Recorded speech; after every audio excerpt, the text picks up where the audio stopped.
อ้บ่เล่าถามข่าวตุจานเชียงควางหลวงพระบางพุ่นผู้เช้าวันคนที่กว่าฮู้จักโทรมาโลดผู้หญิงผู้หญิงก็ดีคืนนี้จักเท่าใดชายจำจนบ่ได้นอนนะคืนนี้เนาะขอยจดปิดโทรศัพท์มันมือถือนี่คนปิดไว้นั่นเพียงอีกตุจานหอมละว้าวนั่นเพียงคอยเอาบ่กับบ่อันนั้นคันมันหลุดกันนั่นคอยเอาบ่วิดเดือน4นี่เอาอีกบ่เจ้ากับเมียนี่นั่นได้เอาอีกเนาะบ่กายเดือน4นี่คอยก็เอาเมียแล้วคอยก็โทรให้ลูกกะว่าเอาบัดนี้สิเอาประมาณใดบัดนี้เอาคอยบ่เอาคนแก่คือเก่าได้คอยบอกแล้วคอยเอาแต่30ลงมา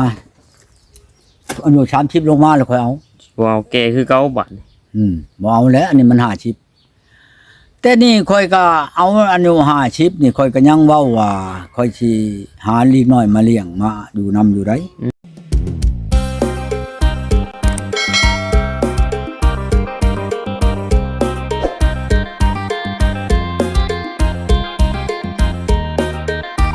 บอนเขากินเหล้ากินยาก็ไปเช่าลิ้นอยู่หั่นแล้วบ่แต่มันได้พื้นคือกันได้ถ้าได้แต่เวียกนะถ้าได้แต่เวียกคืนนะบัดมาแล้วค่อยไปเช่าเฮือนเขาเนาะมาแล้วโอ้ยพ่อใหญ่มาเขาอ่ะ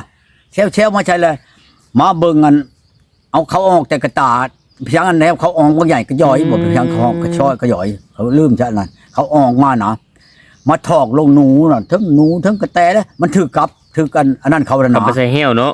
เอาไปแล้วคนก็จับเอาคนไปเผาไปเฮ็ดแล้วมาถูกกินโอ้ยพ่อมาแล้วเขามาแล้วคือค่อยไปปีนี้เนาะปีหน้าก็ยังไปแล้วบ่จักชะลูกเขามีเท่านั้นชื่อไปต้อนเขานั้นชงมันคงจำนำนี่แหละผู้โตผู้ช่องแล้วไปนั่นไปต้อนเขานะโอ้เขาห้องอีพ่อจับได้แหละค่อยออกเฮ็ดออกมาแล้วก็มากินแล้วบัดนี้เขานั่นโอ้ยเขาว่าจนบ่จะใครมาแล้วตัวเองว่ามีลูกมีครอบครัวอยู่เนาะพยายามเขาพยายามซื้อเนาะตัวจังว่ามันบ่มีเบอร์โทรศัพท์คือเฮานี่นะคันมีเบอร์นี่สิโทรถามเขาอยู่พุ่นสิใช้โทรศัพท์บ่ได้ตุจานแม่นบ่บ่มีสัญญาณบ่มีสัญญาณโอ้ได้ขึ้นกกไม้โทรหากันนั่นไผสิดูขึ้นมันต่ำจักคันจะโทรหาเอ้ยหาน้องหาอันนั้นนี่ก็ขึ้นกกไม้สูงๆบ่เลยโทรหันกันยังขาดที่ขาดทอนได้ค่อยไปนี่ค่อยหมดโทรศัพท์มันเฉยอยู่ค่อยบ่โดนไว้นะผัดผ้าเขาบ่มีพี่ช่างก็บ่มีเนาะคนอยู่แถวภูคือกันกับเมียบ้านอันนี้ค่อยนี่แหละอยู่ได้บ่ตุจานอยู่ได้บ่ผัดผ้าก็บ่มีอันถ้าตุจานอยู่นี่อยู่ได้บ่โอ้ยมันบ่พอเดือนเห็นว่าปีน่ะอย่าว่าคือตู่พายเว้านี่เขามีพี่พร้อมนะบ่อยู่จอมลอยก็พออยู่ว่ะโอ้ยบ่อยู่ค่อยอยากมีหยังก็มีค่อยบ่อยู่ค่อยนี่บ่อยู่เนาะมันขาดอันความเจริญขาดความเจริญเขานั่นโอ้ยนี่นะนี่ค่อยโทรถามนี่ขุดบัตรให้ก็พ่อใหญ่ขุดบัตรให้ก็สิว่าเมียให้เจ้ามีแม่ห้างลูก1ช่องแล้วบ่ได้อึดมาโลดบ้านค่อยนี่มันว่าค่อยฮักให้มันทุกแตกกันจะก่อนกับเมียนี่ได้กับบ่โทรมาอีกเลยโทรมาอยากหาเมียเจ้าอีกเลยว่าตัวหีดึกทันได้ปากันอันนั้นแหละจังว่าเว้าน่ะค่อยว่าตุจานเอ้ยค่อยว่ามันหลุดมันอันนั้นกันจะก่อนว่าค่อยยังสิไปอยู่ดอกบ้านหมู่เจ้านั่นแม่นไปมาเด้อมาได้โลดสิหาให้ได้โลดบ่ได้เว้าพวกเราถึงมันบ่ได้ยากได้พอก่อนว่าค่อยบ่ทันได้ปะลูกปะเมียใดเมื่อยามบ้านยามเมืองจะชื่อเขานั้นว่าค่อยปะนะคือกันกับอันนั้นโทรมานั่นแหละโทรมาปะลีละบ่จานลูกหลายคนได้โทรมาเว้านี่เนาะหลายบ่เล่าถามข่าวตุจานเชียงควางหลวงพระบางพุ่นผู้เช้าวันคนที่กว่าฮู้จักโทรมาโลดผู้หญิงผู้หญิงก็ดีคืนนี้จักเท่าใดชายจำจนบ่ได้นอนนะคืนนี้เนาะค่อยจดปิดโทรศัพท์มันมือถือนี่คนปิดไว้นั่นเพียงอีกบ่ได้หอมละว้าวนั่นเพียงคอยเอาบ่กับบ่อันนั้นคันมันหลุดกันนั่นคอยเอาบ่วิดเดือน4นี่เอาอีกบ่เจ้ากับเมียนี่นั่นได้เอาอีกเนาะบ่กายเดือน4นี่คอยก็เอาเมียแล้วคอยก็โทรให้ลูกกะว่าเอาบัดนี้สิเอาประมาณใดบัดนี้เอาคอยบ่เอาคนแก่คือเก่าได้ ค่อยบอกแล้วค่อยเอาแต่30ลงมาเอาอยู่30ลงมาแล้วค่อยเอา บ่เอาแกคือเก่าบัด บ่เอาแล้วอันนี้มัน50แต่นี่ค่อยก็เอาอันอยู่50นี่ค่อยก็ยังเว้าว่าค่อยสิหาเล็กน้อยมาเลี้ยงมาอยู่นำอยู่ไดค่อยอยากได้เด็กน้อยบ่แม่นค่อยสินั่นเด้แต่ว่าหลายคนอยู่ค่อยสิถามเบิ่งเมียค่อยคักแหน่มื้ออื่นแล้วค่อยสิไปพากอันโทรศัพท์มาให้เมียน่ะมีได้ผู้ละคนน่ะเจ้าสุภาพนะเราจะได้เรามานะเราเพิ่นว่าค่อยจักสิเมื่อนะใดว่าซั่นนะค่อยบ่จักเมื่อ พากให้เราโลดตุจานเด้ ค่อยสิพากให้โลดมื้ออื่นค่อยออกไปพากโลด แล้วเราก็เรามา ว่าจะได้เงินน่ะล้านนึงค่อยบ่ให้ล้าน เป็นอะไรคือบ่ให้เรา ค่อยสิให้แต่ 2-3 แสนเพิ่นเราชูกินหั่นล่ะ บัดเราสิมาได้ซะ บัดเราสิมาค่อยยังสิพากให้ เราว่าเราสิมาซะ เราว่าเรานั่นสิมาอยู่แล้ว ฮะ แต่ว่าบัดเราบ่มาเช่นใดฉันนี่ ก็ย่าเราแล้วให้เราเลยแหละ บ่ให้ เงินลำล้านในตุจานให้เราโลดนะ บ่ให้ได้ยิ่งเหนื่อยเราก็มาเลย คันว่าเรามา เยี่ยมบ้านแล้วซื่อๆตุจานเอ้ย แม่นอยู่ดอก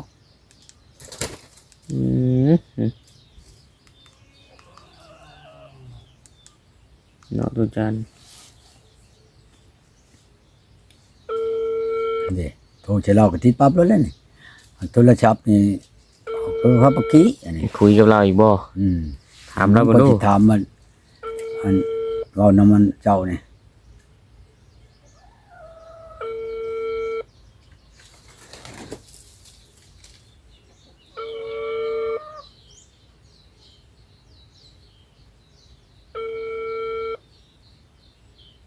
นวดบ้านมันบ่ได้อยู่ในเฮือนนะมันเจริญเติบตึงมันไปอยู่กลางบ้านอยู่น้ำหมู่พุ่นน่ะอย่าพันดอกมันจะอยู่ก็ถือโทรศัพท์ไปนำก็ใครอยู่ดอกเพียงก็คือคนหลายเท่เพียงอยู่คนยางมาเพื่อนย่างไปฮะ ยางมาเพื่อนที่เขาตาย เว้านำเว้าแพทย์น้อยเด้อมื้อใดเจ้าสิมาบ่เว้านำเราแน่เราอยากถามเจ้าว่ามื้อใดสิมาป้าบุญโอมนั่นน่ะเราอยู่น้ำข่อยเดี๋ยวนี้เรามาลงอันนี้โดยมื้อใดแม่ป้า ฮะ มื้อใดสิมาล่ะบัดนี้ว้าวใครทำว่าค่ะมึงคนฝากเขาว่าจะผัดไปเลยฝากเครื่องฝากเขาว่าจะผัดแบบเขาบ่ฝากเขาไปจักเมื่อบ่โอ้บ่จากทางมาแล้วเนาะมาฮอดไปจังสิเมื่อแม่นแม่ป้าไปฮอดใส่มาฮอดใส่จังสิได้โทรหากันง่ายเนาะเฮ็ดจังไงกะว่าจังได๋ฮอดเพื่อมึงจักคำจักเฮ็ดจักนึงเขาบ่จักเมื่ออะไรเขาว่าแม่นความแม่ป้าเรื่องเทื่อมาฮอดอันรักษาบ่มาฮอดหันฮอดนี่มันค่ำแหละสิติดต่อจังไดเนาะว่าบางทีสิให้เพิ่นว่าทุกจำจ้าอยู่บางทีมันว่าเพิ่นมันบ่คือสิเลยเจ้าก็ฮอดนี่โอ้เขาฮอดนี่บางทีเฮาโซ่ไปกันบ่ได้เขาบ่จักเมื่อเด้จักสิเมื่อจังได๋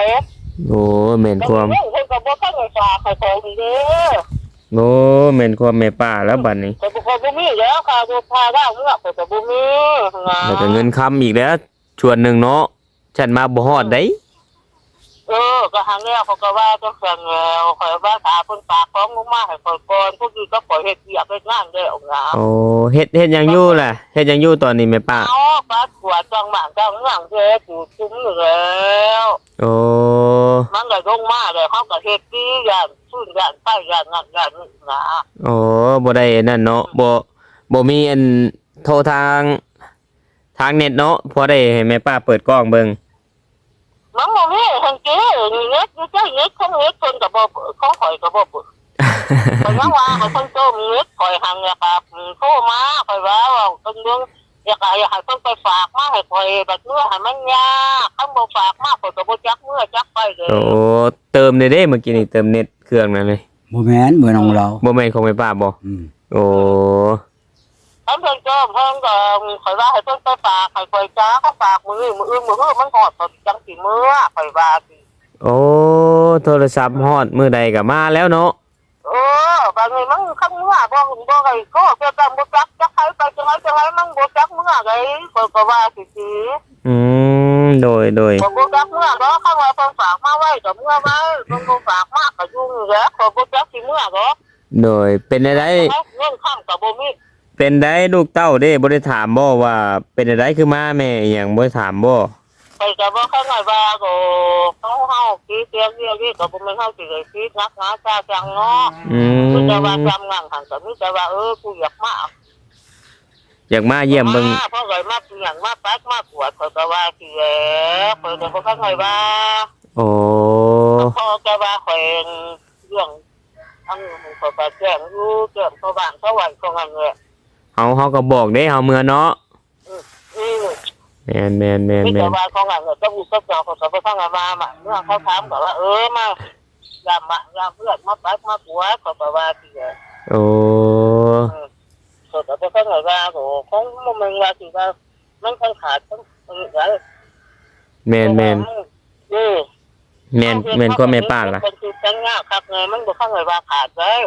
โดย ว่าข้าวก็บ่เข้าใจว่าข้างว่าข้างว่าเลยว่าบ่เป็นคือจังงาเก่งทั้งทักไงก็มันก็อันนั้นมันจะมันขาดใครบอกก็จะบ่ได้เลยผม โอ้ มันบ่เข้าใจขาดที่ตัวของเนี่ยเลย โดยแม่นรอให้ตู้จานฝากโทรศัพท์ไปก็จังสิมาเนาะฝากเงินไปพร้อมได้ฝากแต่โทรศัพท์ก็คือเก่าเด้ตู้จานเด้อ บ่เข้าใจขาดที่ตัวของเมียของเจ้ามือว่าอย่างข่อยบ่เมื่อบ่มาทั้งตัวมือว่าอย่างข่อยบ่เมื่อบ่มาข้างว่าข่อยบ่เมื่อเพิ่นมาเอาก็ได้เด้อทั้งบ่มาข้างจะขายที่ตัวของเมียที่หมดว่าข้างว่าข่อยบ่เมื่ออาหารนะ โอ้ย ถ้า โดย เพิ่นมักง่ายก็จะง่ายถ้าเพิ่นมักยากก็จะบ่เมื่อเด้อทั้งบ่เมื่อจ้ะ อ้าวถ้ามักยากแล้วสิบ่มาเลยบ่ ทั้งว่าให้ฝากมาก็บ่มาบ่ฝากสิได้จังได๋สิมา โอ้ ว่าให้ฝากมาเฮาสิเฮ็ดแก้วเฮาก็สิเมื่ออันนี้ว่าบ่ฝากจะให้คนเมื่อโลดไปบ่จักมือคอยเว้าความจริง แม่นความแม่ป้าเด้ ขอจริงดิ แม่นความแม่ป้าเด้นี่ มันยากได้ถ้าว่าบ่มีโทรศัพท์เนาะการเดินทาง มันบ่เชื่อฮอดแล้วฮอดลืมฮอดมื้อฮอดค่ำสิให้ไปนอนใส่ไปกินใส่ไปอยู่ใส่ ยาก มันบ่เลยเว้ากันอีหยัง อื่นบอกแล้ว มันสิจักบ่ว่าไผอยู่ใส่จะเฮ็ดจังไดมาจังไดมันเมื่อจังไดมันจะฮอดมื้อ มื้ออื่นเนาะตุจานเนาะมื้ออื่นตุจานว่าสิไปพากให้ว่ะ ข่อยหันว่า กับเงินพร้อมบ่ตุจานกับเงินพร้อมบ่ กับเงินพร้อมว่ะ กันจ้าข่อยว่ามันจะเจ้าหันฝากลงมาให้ข่อยจังสิมื้อมันแล้วเวียกแล้วงานข่อยก็มื้อ โอ้ มันก็ต้องได้ขาดว่าที่ทั่วของนี่อันนี้มันก็ยังอยู่บ่จนถึงสัญญาบ่กันเลยมีว่าติดอ่างยาตากัน ได้ยินตุจานว่าให้ลงไปเว้ากันอยู่พุ่นเอาเราว่าบ่มีแนวเว้าหั่นนะเว้าแนวใดตุจานว่าเฮาได้ถามหั่นนะ เว้าก็มันไผก็ร้านคนอยู่หรอกเว้าเรื่องว่าบ่มีแนวเว้านี่ โอ้ มันบ่ผิดข่อยก็บ่ลงมาหรอกอาชีพเว้าหรอก โดย มันก็มีหันแล้วแนวคิดคือเป็นทุกข์โทรศัพท์เราซับไปหันแล้วมันบ่สมควรทุกข์ของข่อยดอก โอ้ เพราะว่าตัวโทรศัพท์หันมันโทรศัพท์ถูกเก่าเข้าซื้อให้ข่อยเพราะแม่นของคนสิขายข่อยเทียบตัวนั่นแหละวันนี้เพิ่นเอาของข่อยไปเมียนไปว่าสิเอาของข่อยไปไว้เฮ็ดหยัง แม่ป้าคุยกับผู้ใดที่ว่าอันนั้นน่ะคุยกับคนอื่นบ่เราหึงบ่ ข่อยบ่ได้คุยกับไผบ่ได้มีกับไผ อืม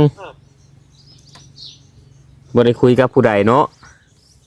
บ่ได้มันสิว่าอะไรคุยกับผู้นั้นผู้นี้ครับเพิ่นมาเพิ่นหาจังซั่นเพิ่นเอาโทรศัพท์กับคนเป็นผู้ที่ โอ้ ข่อยก็หาแล้วข่อยก็อยากเมื่ออยากมารู้แล้วข่อยสังเกตจังซั่นบ่มีโทรศัพท์สิให้ข่อยไปอยู่บ่ถูกเจ้าเขาก็สิอุบสิเขาโทรหาบ่ล่ะเขาก็ทุกข์ก็เอาแล้วเนาะไปก็ล่ะ อยู่ใส่บ่สบายใจก็บ่อยากอยู่แล้วเนาะแม่ป้าเนาะ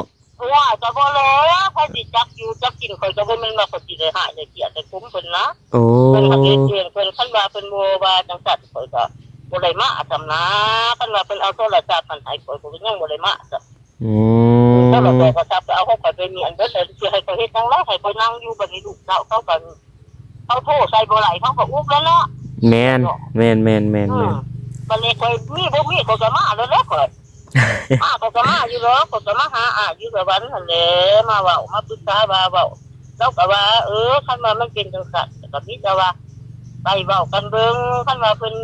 อยากดีอยากงามอยากเป็นลูกเป็นเมียผัวเป็นลูกเป็นผัวคือเก่าแล้วก็เอามาฝากมาก็จังไปแล้วก็ว่าสิแหละ โอ้ คันว่าเพิ่นบ่ฝากบ่ฟังหั่นมันก็มีหลายบาทนี่มันสิได้เว้าตามระเบียบกฎหมายหลายบาทเพราะว่าของหั่นเพิ่นสมโนข่อยหั่นก็เพิ่นก็เอาไว้ อ๋อ โทรศัพท์กับโมเมนต์โทรศัพท์เพิ่นสื่อให้โทรศัพท์ข่อยเองเพิ่นจะเอาไว้วันนี้มันสิเฮ็ดจังได๋คันเฮ็ดจังซั่นมันก็บ่เป็นเด้อ โอ้ ก็จะปรึกษาเพิ่นหั่นแหล้วเราก็โทรไปอยู่โทรไปพ่อบ้านเพิ่นว่าโอ้ก็บ่ทันได้ว่าหยังกันหรอกมีแต่ว่าแจ้งไว้นะ โดย คันว่าเพิ่นคันว่าเพิ่นหันว่าบ่ยังห่วงยังใยยังเป็นลูกเป็นเมียอยู่ก็ฝากมาข่อยก็สิว่าหยังข่อยก็บ่ได้ว่าหยังเด้ โอ้ถ้าผากไว้ก็คือจบเนาะแม่ป้าเนาะเว้ากันแบบง่ายๆเนาะ สิมีหยัง อืมแต่แม่ป้าก็กลับมาคือเก่าโอ้ มันก็จังซั่นแล้วเนาะ โดย จังไดว่าให้ข่อยขึ้นเมื่อรถประเทศข่อยฮอดพื้นฮอดซ้ำฮอดเด้อข่อยรุ่นเล็กสิว่าจังไดบาด แม่นความแม่ป้าได้ตุจานเด้นี่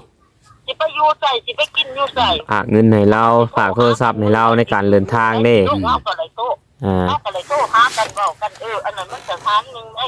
บัดนี้เฮาเมื่ออีกจักฮอดจังฮอดเฮาต้องเลยโทว่าอยู่ไสมาไสแม่นบ่ล่ะ โดยตุจานเรากินฮอดอยู่ผู้เดียวอยู่สิบ่เป็นเลยนี่ บัดนี้ก็เว้าความสิได้เงินข้ามเพิ่นก็บ่ฝากมากเพิ่นก็บ่จังเมื่อแล้วนี่เพิ่นก็ยืมเข้ามาอันนี้ล่ะ โอ้เราทันได้พักเราว่าสิมื้ออื่นเราสิพากให้เราเอาน่ะนะกับโทรศัพท์พร้อมว่ะ ส่งเลขบัญชีมาโลดเราบอกนะเราสิโอนมื้อให้เราอ่ะ ไว้จังไดฉันไว้อยากให้ข่อยขึ้นไว้ก็ฝากมาไว้ข่อยก็ขึ้นไว้ โอ้ ถ้าบ่ฝากได้รถที่จังซี่ข่อยก็บ่จักสิขึ้นเมื่อแล้ว โอ้แม่นครัวแม่นครัวแม่ป้านี่ นะ แม่นครัวแม่ป้าแล้วนี่ ฉันว่าอยากให้ข่อยขึ้นเมื่อไว้ก็ฝากมาฮอดไว้ข่อยก็เลยเมื่อไว้เว้าว่า โอ้ ถ้าขึ้นเมื่อบ่มีโทรศัพท์ข่อยก็บ่จักขึ้นเมื่อโลก ไปบ่เป็นเด้เนาะแม่ป้าเนาะบ่จักควบไปเด้เนาะ จะให้ประเทศจังได๋ อืม อันนี้ก็จังว่าข่อยว่าหันว่านี่ข่อยว่าให้เพิ่นออกไปฝากเพิ่นก็บ่ไป โดย ให้ไปฝากก็บ่ไปบัดนี้ถ้ามันมาฮอดสิได้ก็2มื้อแม่นบ่ล่ะ แม่นพูดแล้ว เพิ่นว่าสิมีแขกมาหาเราว่า เจ้านี่เด้อมันเขาอันนั้นเขาสิมาหาแหละอืม มันโทรมาไหม เนาะตุจาน ค่อยแล บ้า บ้าน เพิ่น ภาคเมื่อให้เราเบิดแล้วของเรานี่ไม่ยังเราก็ปีนว่าค่อยบ่เมื่อแล้วก็แล้วซื่อๆเลยเห็น กะย่าแล้วตุจาน นั่นแหละจังว่า อันนั้นก็ของเราโทรศัพท์ก็ของเรา นั่นแหละจัง กะย่า ว่า แล้ว ภาคเมื่อมื้อนี่นะ หากแต่เงินนี่บ่ภาคถึงคันเราอันนั้น เฮ็ดได้สิมาฮอดจ้ะ บ่มาฮอดก็ตาม เหมือนเป็นล้านบ่ได้เจ้ามือแต่เก่า ภาคใหม่ ฮะ กันสิมาลีทางคนจะภาคใหม่ ก็มา พ ลี ยานรับปีนปรับโอ้ยภาคฮ้อนแล้ว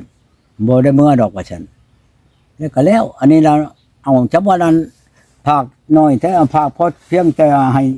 ชื่อกินระยะฉันนะข่อย อื นะ ม บ่แม่นว่าสิภาคเมื่ออันว่าให้ใช้ให้ชอย ถึงขั้นอันนั้นบ่ภาคนั่นน่ะนะของเราก็ว่าภาคมาแล้วเราก็ว่าค่อยบ่ได้อยู่หึงแล้วว่ะภาคไป อืม เห็นอะไรฉัน แม่นความเล่าได้ตุจานเด้ย หืม แม่นความเล่าถ้าบ่มีโทรศัพท์บ่มีเงินก็มาบ่เป็นเด้ แม่นอยู่ดอกอันนั้นโทรศัพท์เงินนั่นมีปัญหาดอกอันนั้นค่อยพากให้อยู่แล้วบ่ยากดอกอันนั้นบ่แม่นค่อยสิบ่พากให้ดอก ถากว่ามื้อใดเราก็สิเมื่อมื้อนั้นเราสิกลับมามื้อนั้นได้เราบ่เนาะ เราเว้ามันหลายความได้ ขวด เจ้า ความ ยัง ได้ บ่ได้ยินดอกค่อยผู้อยู่นํผู้โทรหากันนี่แล้วว่าค่อยพากไปให้แล้วเจ้าสิมาหรือบ่ก็จัก5-6มื้อจักอาทิตย์นึงพุ่นแล้วเราเพื่อสิเมียนเฮือนเมียนอย่างนี้แล้วเราว่า แล้วว่าเปลี่ยนไปจังซี่อีกเอาเจ้าก็เมียนแต่ข้าอาหารมานี่ก็สิบ่ทันแล้วว่ามันบ่ทันแล้วแล้วว่าสิเมียนต่อไปอีกแต่ว่าเราต่อยาวเอาค่อยเฮ็ดได้ค่อยสินั้นค่อยก็สิหนีแต่เฮือนนี่ค่อยไปหั่นไปนี่ไปหาเงินหาทองนี่เขาโทรมาหานี่อ้าวหาเจ้าก็ไปแล้วแหละมันไปบ่เป็นบ่มีผู้อยู่เฮือนอยู่อันนี้น่ะอยู่พัดจ้างเขามื้อหนึง200,000มื้อหนึงเมียก็ใครแล้วเมียมาอยู่ครอบครัวตัวเองจ้างแต่คนมาอยู่เพื่อนเราดำคนดำใดนี่ก็ใครแน่ดำเด็กดำน้อยเฮาไปเท่านั้นตัวนี้มือนะเฮาจังมามันก็ยังใครเด้อันนี้พัดผู้เจ้าเฮือนบ่ได้อยู่ไปอยู่บนอื่นพุ่นจ้างคนผู้อื่นพุ่นมาอยู่ โยมันก็บ่คักแล้วกันว่าโอ้ยเนี่ยได้เขาก็พากเงินมาฮอดแล้ว อันเครื่องอันนั้นมาฮอดแล้วข่อยก็สิเมื่อโลดนางไข่ได้เราเว้าในนั้นแล้วตุจานเด้ย ยังว่าอยู่เนาะครับข่อยสิพากมื้อนี่แม่นพากมื้อนี่เป็นไรก็ไป แขก พาก สิมาเนาะตุจานเนาะก็ได้บ่ได้ออกเนาะ จักหน่อยนี่มันหากระบายโมงหนึ่งนี่ 12 โมงเที่ยงเข้ามานี่ก็คือกันกระเบาแหล่นี่ก็ยังสิมาอยู่เบาแหล่นี่ บ่ได้นะ ค่อยให้ชื่ออันขันวงเวงมาให้ครูหนึ่งผู้นั้นก็ดีคือมาให้เด้อเบาแหล่เด้อว่ะบุญผู้ยิบนี่เราตะกี้ค่อยว่ากันเจ้าบ่ชื่อมาให้แล้วค่อยสิไปชื่อเองค่อยว่าบ่เราบ่มากะยาบ่นั่นก็สิชื่อมาให้ดอกเราอ่ะนี่นะ